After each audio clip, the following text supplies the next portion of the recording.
બધું ચોખ્ખું થઈને આવે છે. અને સાંભળો, તમે જે બી પાણી પીવો છો એ આ પાણી આમાંથી આવે છે. અને 500 લીટર 1500 લીટર પાણી વેસ્ટ જાય ત્યારે 500 લીટરનો આ ટાંકો ભરાય છે. એટલે પીવાના પાણીનો બગાડ કરવાનો નથી. બરાબર?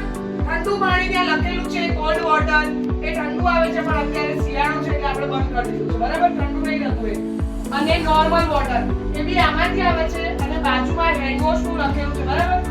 હાથ ધોવા હોય તો ખાલી એ જ તમે યુઝ કરો.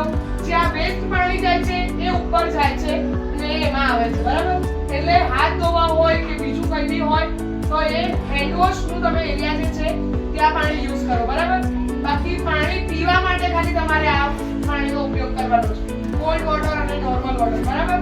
કારણ કે આનું 3 ગણું પાણી વેસ્ટ જાય ત્યારે આટલું પાણી ભરાય છે.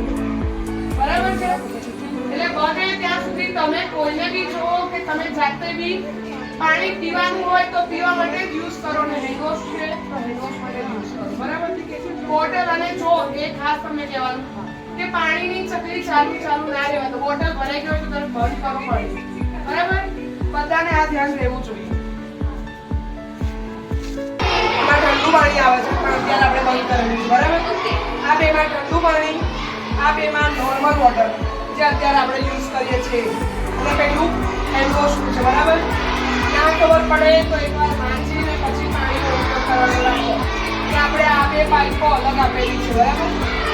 એક જે નોર્મલ પાણી આવે છે એવું છે, આ છે ઠંડા પાણી. બરાબર?